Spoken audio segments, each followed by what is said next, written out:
Welcome to the Becoming Superhuman podcast, where we interview extraordinary people to bring you the skills and strategies to overcome the impossible.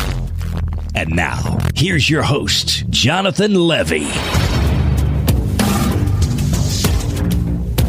This episode is brought to you by Organifi. You guys, one of the only things that every nutritional expert that we've had on the show seems to actually agree on is that we all need to eat more vegetables, eat more greens, eat organic, cut out all the processed junk. Well, who has the time, right? Who has the time to go out, do the shopping, make the salads, make the juices, make the smoothies? And that's what I love so much about Organifi. Their product is an all-organic green juice. It has all of the nutrients that you need. It tastes absolutely amazing, and it's made by wonderful people who I consider to be personal friends. And as listeners of this show, you guys can actually save 20% on your first order. And all you have to do is go to Organifi.com. That's Organifi.com and use the coupon code SUPERHUMAN at checkout. Greetings, super friends, and welcome to this week's episode, which is lovingly provided to you thanks to a review from McGroomed of the United States of America, who says, Becoming Superhuman is more than life hacking. 5 stars. I found the Becoming Superhuman podcast after taking several of Jonathan's courses on Udemy. Thank you. It's been an amazing extension of his programs, and his free content is often better than other people's paid content. Wow. He's put together an interesting, thought-provoking podcast and does a great job of bringing in guests who aren't on the normal podcast circuit. I always learn something new, and I've found other great reads and listens based on these recommendations. Keep up the good work. Well, thank you very, very much, McGroomed. I certainly appreciate that. And that's actually a great segue into today's guest, because today's guest is more than life hacking. In fact, it's pretty far from our normal routine. Today we are joined, and I want you guys to keep an open mind here. We're joined by Jeff Berwick of the Dollar Vigilante. He is the author of one of the largest anarchocapitalist and libertarian blogs on the web. And he's the organizer of the world's largest anarchocapitalist conference. Now, like me, you may feel the hairs on the back of your neck stand up when I say the terms anarcho-capitalist or libertarian. And I certainly did. And I was really, really uncomfortable when my partner at Bitcoin Academy suggested that I interview Jeff. And you know what?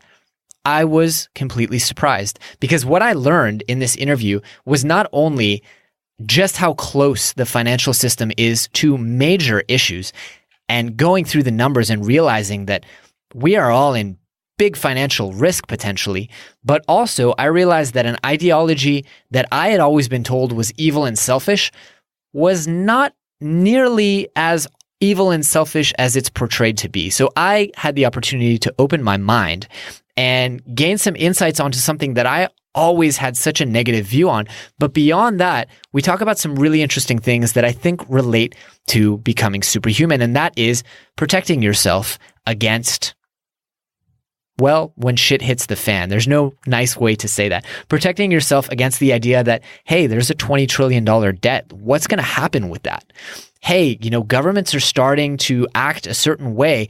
And, if you were in Spain last month, you're starting to feel that things are getting a little tense. So I wanted to bring this episode to you guys, really to bring to you this idea that, hey, you should probably be prepared. You should probably keep your eyes open, and you may want to take some measures just to ensure that if things go south, you are prepared. And I have to say, I got a lot more than that. So I think you guys are really going to enjoy the interview. If you do, I want to let you know that there's actually a longer and uncut version of this interview in my new online course, Bitcoin Academy. Now, you might be thinking to yourself, what's this guy doing talking about Bitcoin? He's the learning guy. He's the superhuman guy. And that's why I actually brought in this course 2 early investors in Bitcoin. And they are certified to be training this material, certified Bitcoin professionals, and they know a whole lot more about this whole Bitcoin and cryptocurrency thing than I did. I learned a ton throughout the course. I have to say, I'm now giving lectures on Bitcoin. I learned so much. But in reality, these folks have come in and created some cutting edge content that is going to help you understand not just what the big deal is and why this is also important and why we're all at risk and we should invest in things besides the stock market and besides the US dollar, but also to go in and help you understand how it all works so that you can feel confident, to help you understand, safe ways to invest in this instead of risking losing your shirt. And of course, it talks about cybersecurity, which in this day and age of celebrity photo leaks and God knows what else, Experian leaking hundreds of millions of people's records, I think is more important than ever. So that's a very, very long intro. If you guys want to check out the Bitcoin Academy course, all you need to do to get a very special discount on it for podcast listeners only is go to jle.vi/Bitcoin today. All right, guys. Now let me present to you my new super friend, Mr. Jeff Berwick.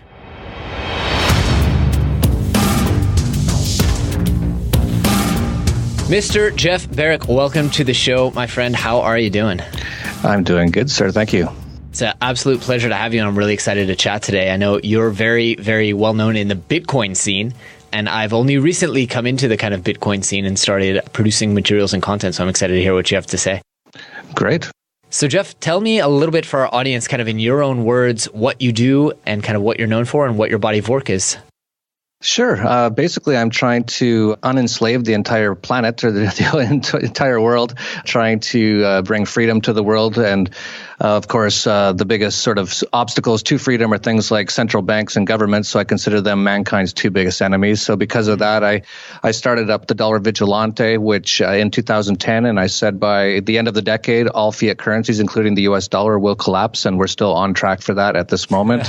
And I also started up the world's largest or biggest, most listened to, most watched anarcho-capitalist podcast called Anarchast, and that led me to starting up the world's largest anarcho-capitalist / voluntarist conference. And when I say anarcho-capitalist or voluntarist, I basically mean just never aggressing against other people. So the basic belief is that you just do not aggress against other people. And of course, if you take that to its logical extent, then government is illegitimate because they're constantly aggressing, they're constantly extorting people, they call it taxes.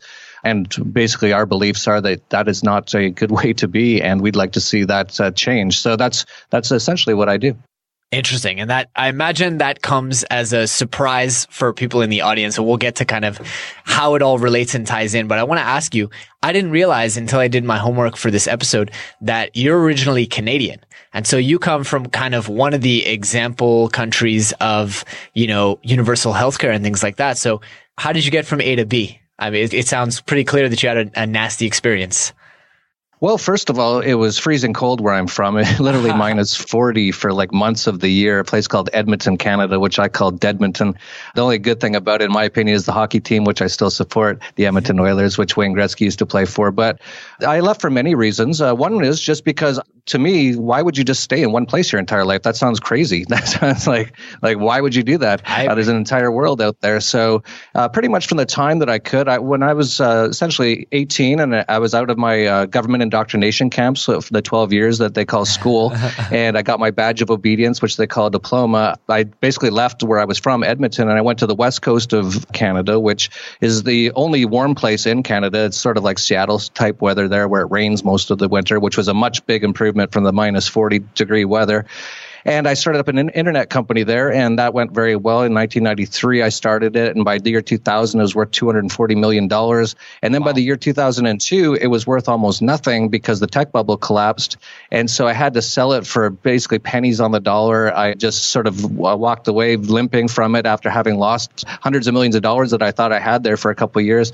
And someone passed me a book called The Creature from Jekyll Island by G. Edward Griffin, which tells you how central banking works. And I basically said right after that, why didn't anyone tell me this? If I knew this, I wouldn't have gotten so destroyed during the tech bubble, because it explains how these bubbles are created all by the central banks.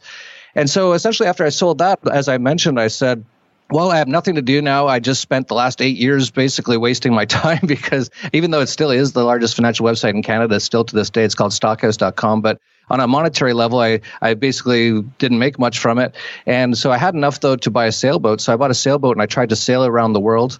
I'd never sailed before. The very first day I bought it, I actually took off and I almost sank it 3 times the first night. I found out you need things like maps and stuff. I like to learn on the fly.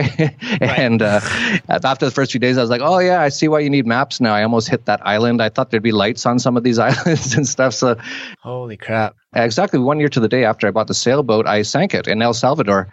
And at that time, I was actually a decent sailor, but just got caught in a bad set of circumstances. And when I got to the shore, it was the best I ever felt because everything I had on the boat was gone. And I'm sort of a minimalist to begin with. So then I was an incredible minimalist. I had absolutely no material items at that moment.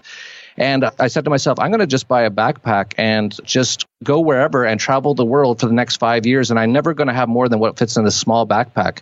And I did that. And I went to about 100 countries. And that's when I really saw the world. And that's sort of, a short story of where I came from. And then basically after that, I decided I was exhausted after seeing about 100 countries. And I decided I had to get back to doing something that I cared about. And I decided it was important to start something like the Dollar Vigilante and explain to people how central banking works and how this fiat currency system works and prepare them for what's going to happen, and also to do my things like Anarchast and Anarchopoco to help spread freedom throughout the world. Right. So I'll be honest with you, Jeff. So I'm a Berkeley liberal by education, but I'm coming around. So I live in Israel and I get universal healthcare, and I really love that going to the dentist is free. And I love all that stuff, but I've come around to understand the problem with central banking. And I've come to realize that, you know what? It would be wonderful. I lived in Singapore for a while, and it would be wonderful if we all lived in this benevolent dictatorship. And, it was like you could come and go in the country and you can emigrate whenever you want and go to Monaco if you want. But most countries don't. And like you said, most of us do not get a choice in where we live and what the stipulations of that are. But beyond that, we may find ourselves in Spain or in Catalonia. We may find ourselves in a Venezuela or in a Syria, where suddenly the government that we thought we knew, whether or not we agree with it, is doing things that we certainly don't agree with and is limiting our freedom. So I wanted to talk to you a little bit about, political views aside, though I'm slowly but surely coming to your side with Donald Trump as president. But political views aside, what are the types of things that people need to take into consideration? What I loved about the Dollar Vigilante is exactly as you said, you're preparing people for situations that we all hope are never going to happen. But let's face it, there's going to be political turmoil in the next 20 years. There's going to be financial turmoil in the next 20 years. So talk to me a little bit about how you prepare for these inevitabilities. Sure. Yeah, it's not even the next 20 years. That's impossible. This is going to be the next few years. It's baked in the cake. If you actually understand the numbers, the amount of debt, I don't know how far back you want me to go, but essentially in 1971, the entire world went off the gold standard, and we've had fiat currencies ever since. Then we've had governments that are sort of these socialist, democratic nation states all over the world, and they've just gone into more and more debt because they're able to, because there's nothing backing any of these fiat currencies. We've now reached the end point of that, where the numbers are just impossible now. You have the U.S. government with $20 trillion in debt. It was actually less than $10 trillion when Barack Drone Bomber, the Nobel Peace Prize winner, who didn't have one day of peace his entire presidency, when he came into presidency in 2008, it was less than $10 trillion. So we've had the U.S. double its debt in the last 10 years. That's Banana Republic level, end of the game over sort of a thing. And that's not even including all of the other things which you seem to like, but they're actually all Ponzi schemes, like socialist insecurity, as I call it, Social Security. That's bankrupt. These things are all Ponzi schemes. And that's the thing that you can enjoy them for a while, but they are all based actually on theft, and they are actually all a Ponzi scheme, and they always will collapse. They're not possible. And so if you actually add up the total debt and liabilities of the U.S. government, it's actually over $100 trillion. And if you have a calculator that can do numbers that big, divide that by 350 million U.S. slaves, as I call them, or citizens, tax slaves, it's about $250,000 per person, every single person. I'm talking like a newborn child today, one born, he's supposed to pay back $250,000. That is actually heinous. That's incredibly immoral to put any kind of debt onto a brand new human being just for the bad luck of having been born in a place like the USSA, as I call it, which is becoming very fascio-communist in many ways. But yeah, this isn't 20 years down the road. You make a very valid point. I haven't even started on the numbers. U.S. is even the worst one. Japan's even worse than the U.S. Europe is falling apart. All these places. And anyway, it's going to be in the next couple of years. There's no way this goes 10 or 20 years more. It's impossible. If you understand the numbers, it's impossible. So what's going to happen is the question. And we actually see what's happening right now. We've seen all the central banks in the world bring their interest rates down to zero or even negative interest rates, which is insanity. There's people like the government of Argentina is asking you to lend it money, lend it for 50 years. They've made it super long now because there's no way they can pay it back ever.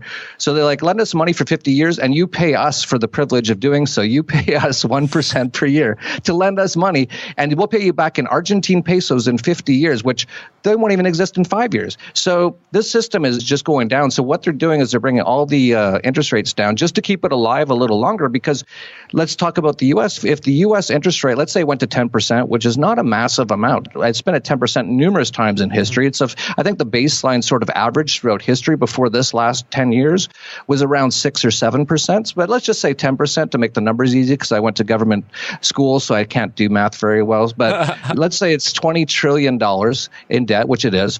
If the interest rate was 10%, that would be $2 trillion per year in interest payments alone. That's almost the entire tax extortion base of the U.S. That's all the money that is taxed off of U.S. tax slaves is about $3 trillion. So you'd have almost all of it just going to pay interest on the debt at that point. So this thing is over. It's done. So what they're doing is keeping interest rates at zero or negative until the system collapses. So what's going to happen is in order to keep the system going a little while longer, they just have to print more and more money. That's why we have this quantitative easing that just never ends. They had QE1, QE2, QE3. Right. I call it QE to infinity, because that's what it is. They're just going to keep printing until the money becomes worthless. And, it's anyone's guess how long that will take, but it won't take very long at the rates that we're going. And we're talking a couple years most. I think Europe's going to go pretty quick, Japan pretty quick. And then it's just going to be a domino effect. And we've all seen just when small things like the Argentine peso or Zimbabwe or some of the smaller places have issues that actually causes what they usually call like this global pandemic or whatever. Whenever a small country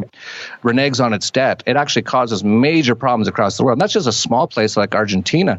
Imagine if the EU goes under and can't pay its bonds, or imagine if the Japanese yen goes under, right? Or the US dollar. Like, these things will destroy the entire worldwide financial system, right? And that's going to happen fairly soon. It's all baked in the cake. So I guess I didn't even get around to your question of how to protect yourself. Well, so I want to respond to that, because you know what? I think there's probably people in the audience who are like, this is crazy talk. And my answer to them is, like, I learned this stuff in high school, like the way that money printing works. And this is like a known, as you said, it's baked into the cake. Again, whether or not politically you agree on the government and taxation and all that kind of stuff, like, this is a known flaw in the way that central banking works.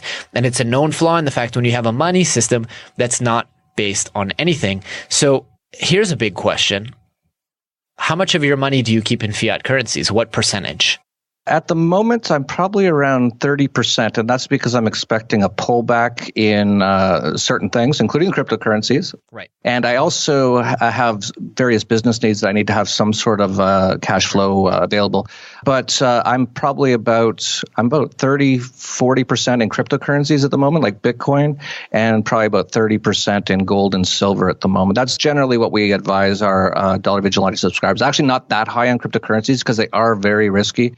They are very volatile. So I definitely wouldn't tell grandma to put 30 or 40% of her money into Bitcoin. But if you're a younger guy and you want to take a little bit of risk and you see the potential of it and you want to put whatever you want, like 10, 20, 30%, go ahead. But you should at least know the risk. But right. So that's what I'm currently positioned in. So let's talk about that, and then we'll come back to the question that we digress from, which is, hopefully, we've talked a little bit about Bitcoin. We had Jeff Tucker on the show talking about Bitcoin and its advantages, from an economic perspective, limited money supply, not controlled by governments, hedges against, if there is going to be this huge downfall, people are going to flock to Bitcoin and to gold. It's very similar to gold in that it is a store of value, as money is, but this store of value is hopefully going to be recession, depression, anarchy proof. Tell me a little bit about when you got into Bitcoin and how it came on your awareness, because I think a lot of people in the audience are flipped around. They're like, Bitcoin's not based on anything. There's nothing backing it. I'm like, well, Bitcoin is actually based on way more than the US dollar. It's got way more of a foundation for its value and way more, if you think about it, long-term stability, because there's no debt structure around it. Oh, yeah, absolutely. It's funny when people do bring up how Bitcoin's a scam or a Ponzi scheme or whatever, and they have US dollars in a US bank, which is incredibly leveraged. The U.S. banks right now are so unbelievably leveraged. If the stock market went down like 5%, most of the banks would just go under. That's basically where we're at right now. Everything is at extremes at the moment. And then talking about the money itself, well, a lot of people say, well, it's a digital, Bitcoin is digital, I don't trust it. What do you think the U.S. dollar is? Yeah, there's a little bit of paper cash still around. And I don't know if you turn it around, the back of the $1 bill, you might notice a pyramid with an all-seeing eye. And if you put the pentagram on it, it spells out Mason. I don't know if anyone's ever noticed that. That's who actually founded this whole thing. No one questions why there's a pyramid with an all-seeing eye on the back of it, but that's, people are very brainwashed and they just don't think about these things. But yeah, so you have these pieces of paper with dead criminals printed on them, and you think that's a perfectly fine money. You only think that it's that way is because you just been using it and it's been working so far, but it's not going to work that much longer. So yeah, you're absolutely right in that Bitcoin in many ways is much better than the US dollar or any fiat currency. And of course, the various ways is it's limited in supply. That's number one for a money, really.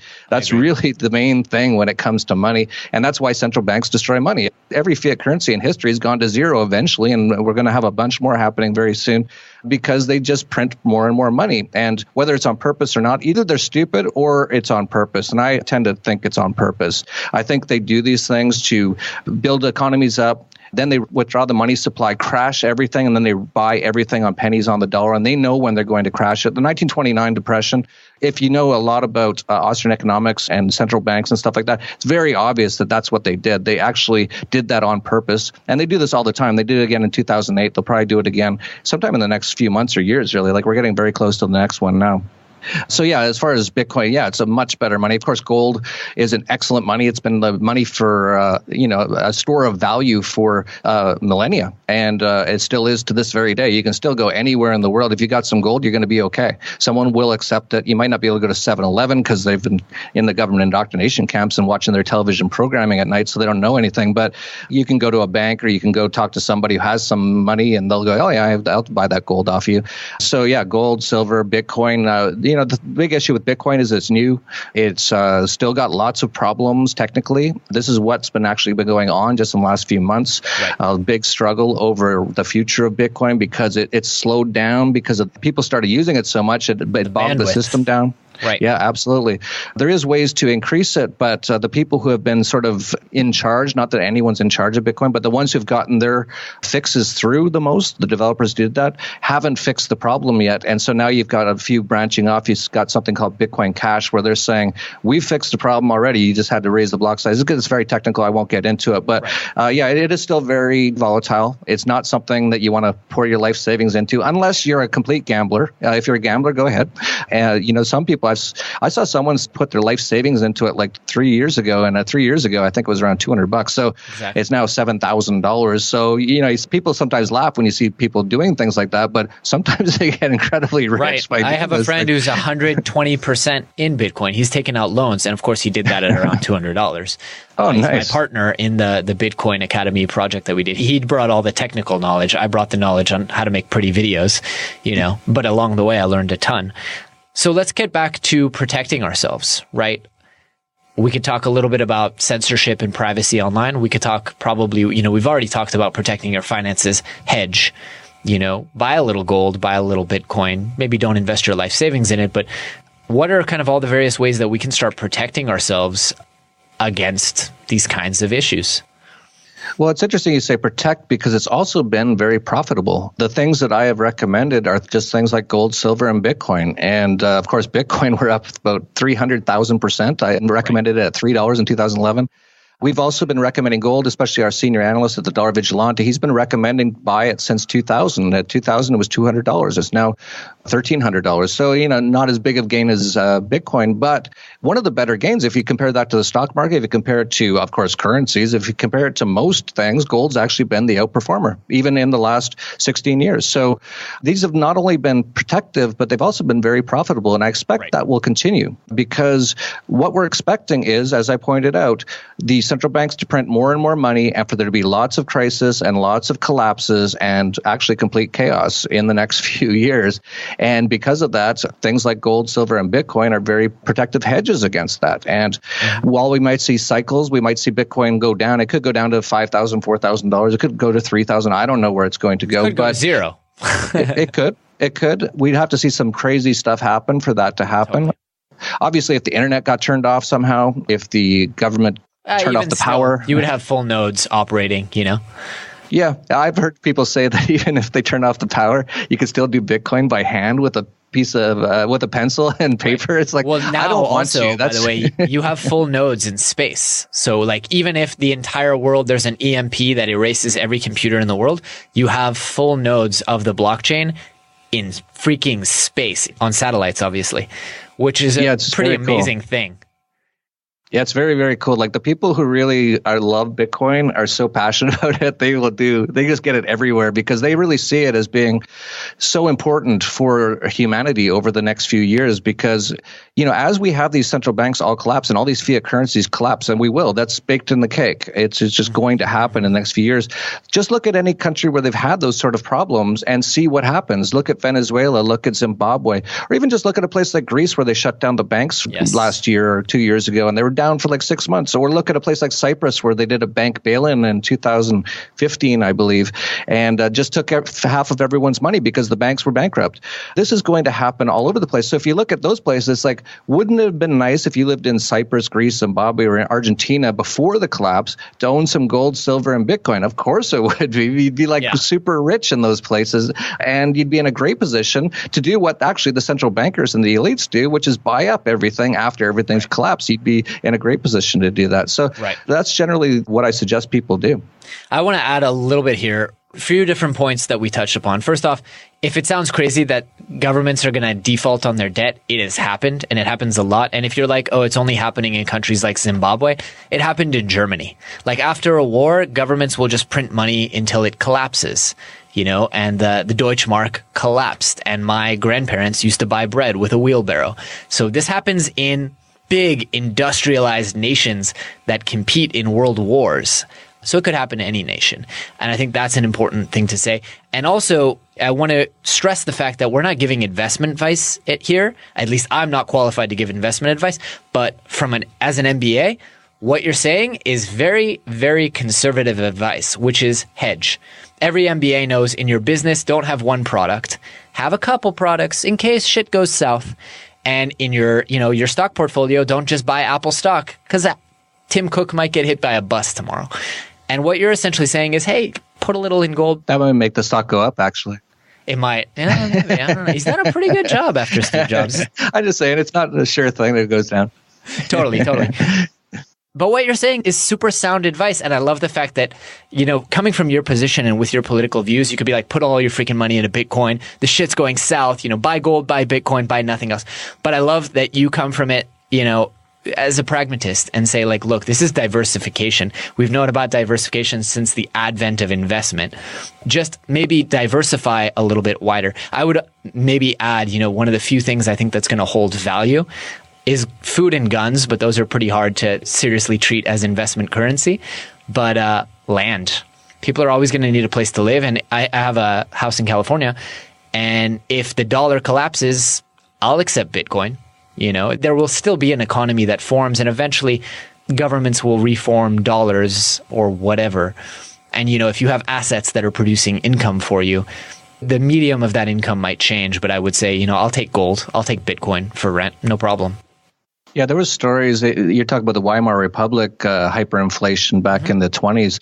There was stories. I don't know if they're 100% confirmed, but it sounds about right that some people were going around with 1 or 2 gold coins and buying up hotels at the time. I think it might be an old wives' tale, but I think one of the big chains like Hilton or one of them, that's where they started apparently. But you can totally see that because once the economy collapses and there is no currency in the economy, that's actually the worst case scenario of anything. When the currency collapses, it's bad when the economy economy collapses and there's so much debt that everything collapses and you have a major depression, like what you saw in the 1929 depression in the US, that's really bad. But there's one step worse, and that's when the currency hyperinflates, and that's where we're headed right now. And that's because in the old days anyway, now we have Bitcoin and stuff like that. But in the old days, if there was no currency, you can't have an economy. It goes to barter.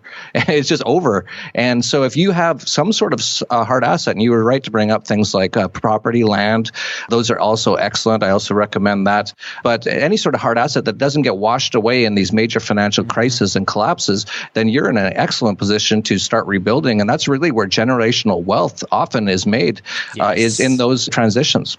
Yes. So I do want to ask, because I feel like we've given people a good scare here, but there's life after the collapse of fiat currencies, right? I mean, is it going to be a Walking Dead scenario, or is it going to be a perestroika in the 1990s Soviet Union kind of situation where, wealth gets reshuffled around and we rebuild? It could go either way at this point. That's why I worked really hard, because just like if we could have told people in Greece before they shut the banks down and convinced them, buy Bitcoin, buy gold, when the banks shut down, if a lot of people, not everyone, but if a lot of people had gold and Bitcoin, no one would have cared. They'd be like, I don't care. I've got gold and Bitcoin, right? But it's so funny because people, they always wait until it's too late. So for example, in Greece, when they shut down the banks, the day before they shut down the banks, no one was in there trying to take all their money out. When they announced all the banks were closed, everyone lined up down the block. It's like, they're closed now. You should have been here yesterday. You should have been paying attention to what was going on. And of course, I was one of the people out there. This is like just 2 years ago, a year before, telling Greek people, buy Bitcoin, buy gold, Yeah, you and Andreas Santanopoulos. Yeah.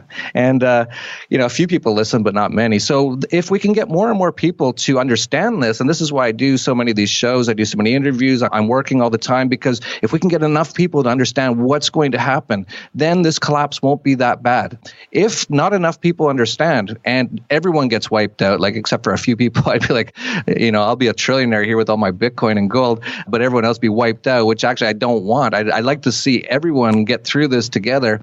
But if not, we'll see everyone get wiped out. And then the real key is, do we allow the free market to function again, or do the people put in even stronger governments and central banks and make it even? If they look at the collapse and go, that happened because of the market, so we have to bring in a stronger government and stronger central banks, then we will have literally hell on earth, because it will be 1984 times 10, which is 19,840 or something like that. But if we can tell enough people that this collapse is actually caused by government's debt and central banking, that's what's causing it. So don't do that again. We will have freedom. And when you have freedom, just look at a place like Hong Kong, look at a place like Dubai, look at Singapore. Singapore was a fishing village like 50 years ago. If you were there like 60, 70 years ago, there was a couple guys with fishing rods. Totally. Now it's booming, and it's because there's a lot of freedom there. When you have low taxes, or hopefully no taxes, but low taxes, low regulation, the market just builds. So if we get through this collapse and we have a free market after that, and Bitcoin survives through it, so we still have the internet, we still have power, we'll have a fantastic world. It could be peace and prosperity on earth like we've never known it. Or if enough people decide they want big governments and more central banking, we'll have it way worse than anything we can ever imagine. So that's really the stakes right now. Singapore is an interesting example, to come back to it again, because, I mentioned it as them having a very strong government in terms of like laws are a little bit totalitarian. Like, having lived there, you can own gum, but only for private use. If you spit on the street, you get fined. But as you say, actually, the government, besides censorship, which is kind of a big deal, but besides censorship, they kind of leave people alone.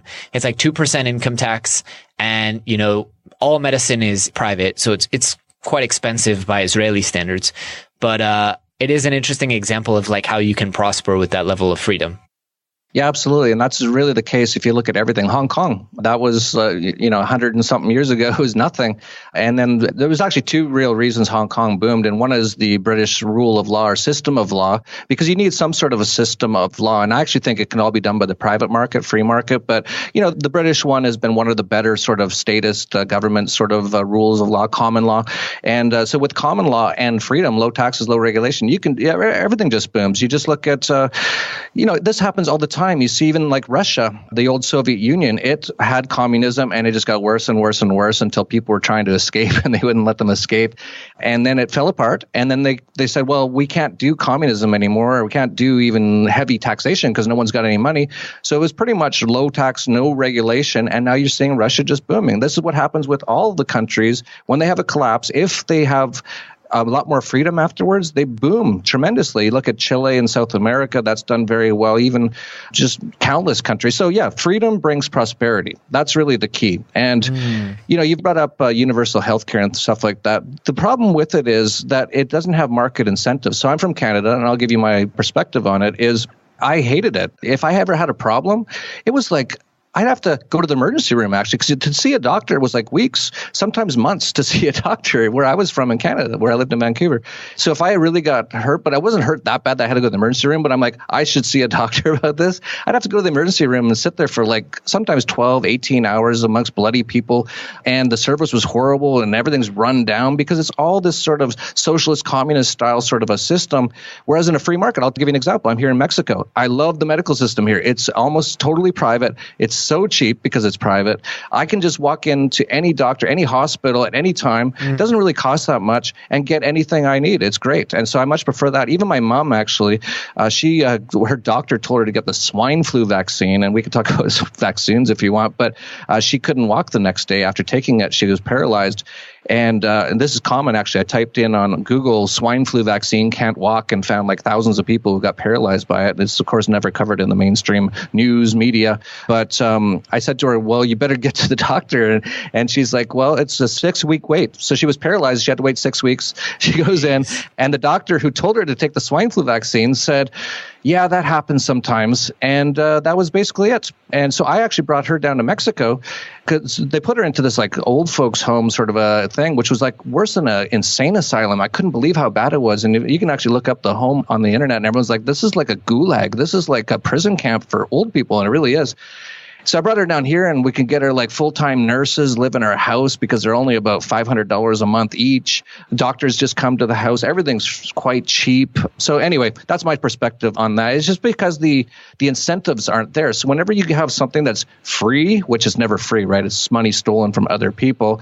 You have no incentive. So every government are sort of a communist or socialist sort of a thing that is when you're a government bureau rat, as I call them, bureaucrat, and you have a department, what is your main incentive? Your main incentive is to grow your department. You want more and more people working for you, and that makes you more important, and that gets you more money. It's the exact opposite of a free market, because if you're an entrepreneur, you don't want to hire 50 people if you don't need them. In fact, if you have 50 people, you'd like to get it down to 30 if at all possible, so you can cut costs and make more money, right? So it's just the opposite incentives, and it just causes things to get worse and worse and worse, in my opinion.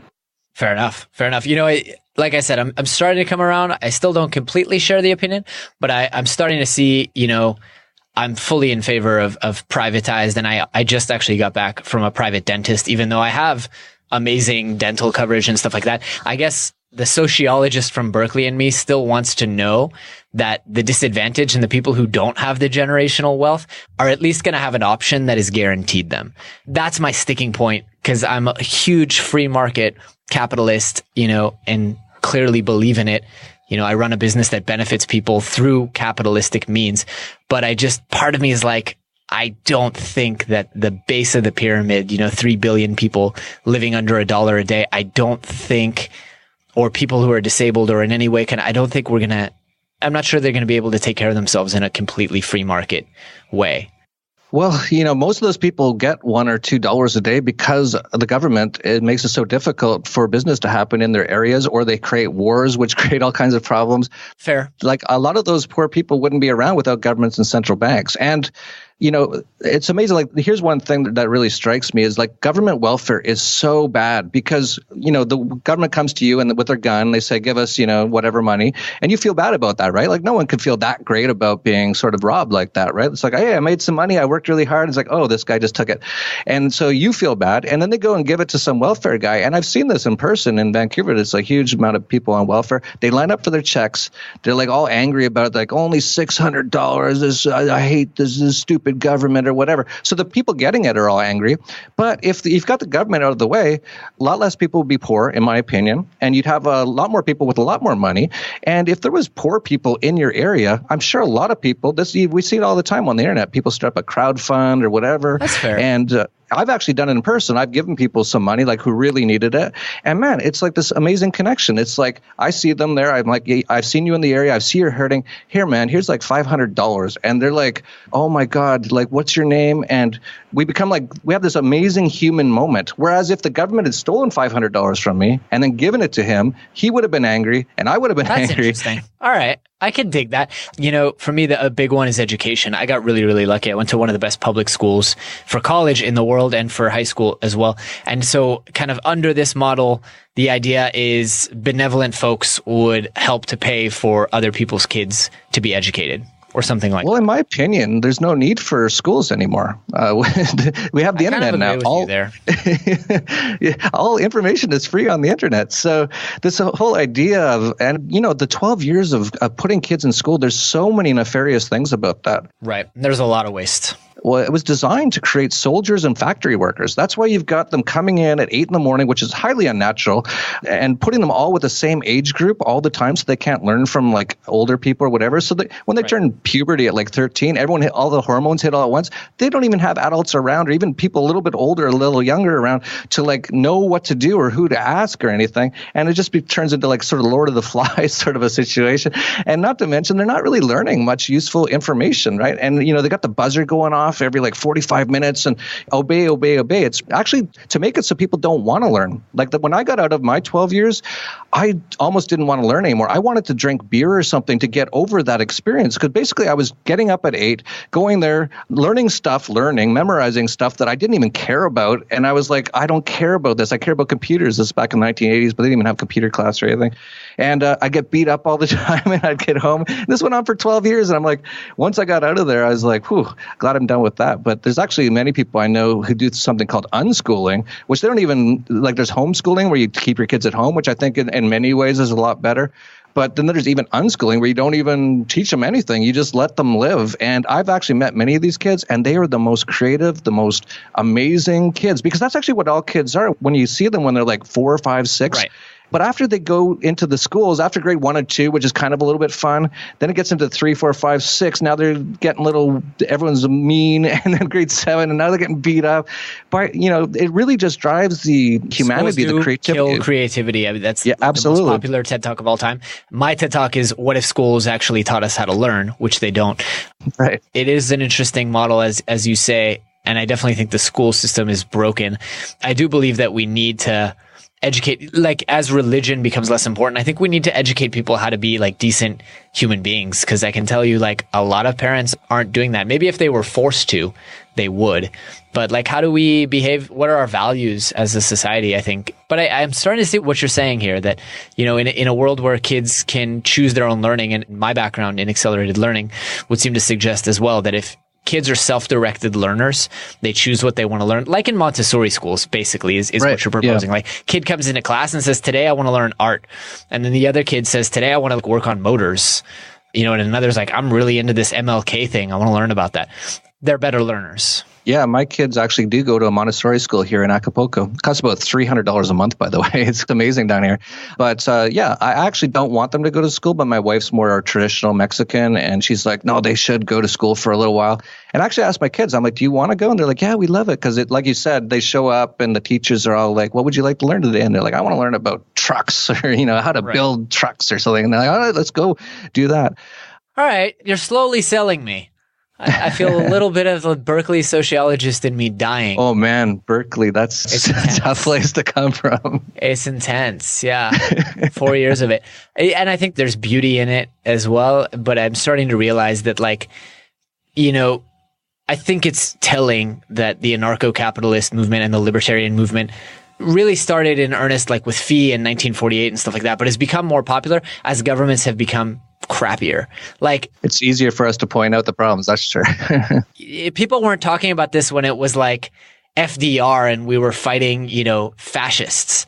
But now it's like we've gotten to a point on some level, and I wonder if you would agree that, like, I kind of feel like we needed governments to get to this point. Like, we needed religion. This is the sad thing. If you read like Yuval Noah Harari's books about Homo sapiens and our evolution, like you would have never gotten billions of people to collaborate on the same thing the way that Protestantism was like, work. It's really good if you work. So as much as it sucks and as much as hundreds of millions of people died over religious wars, we needed it to get to here. And I wonder if you would agree that like we needed governments to get to a point like to industrialize. And if there hadn't been wars, we wouldn't have built all the technology that we have. And now it almost sounds like to you, it's like, okay, we don't need the medicine anymore. Stop taking it. Well, yeah, I always say that I don't know if we needed it before or not. I know we don't need it now. So that's basically where I'm at. And I don't like to talk about things that I have never experienced too much. And that's the past before I was born, right? So anything before like the 1980s, I don't know too much about. I don't really know what was going on. I can't say for sure. I look back and I'm like, I'm sure there must have been better ways really than killing. You know, like in this 20th century, it was hundreds of millions of people dead in these wars, which I think were all bankers' wars, actually. These are all contrived. These weren't really wars. Like if you talk to most Americans, you talk to most Germans, neither of them wanted to kill each other all that much. In fact, in World War I, when they were fighting, they didn't even know where they were fighting. And then on Christmas, they broke down. And this is quite a famous story. And they said, let's play soccer tonight. And it was like Germany versus the U.S. They had the greatest night.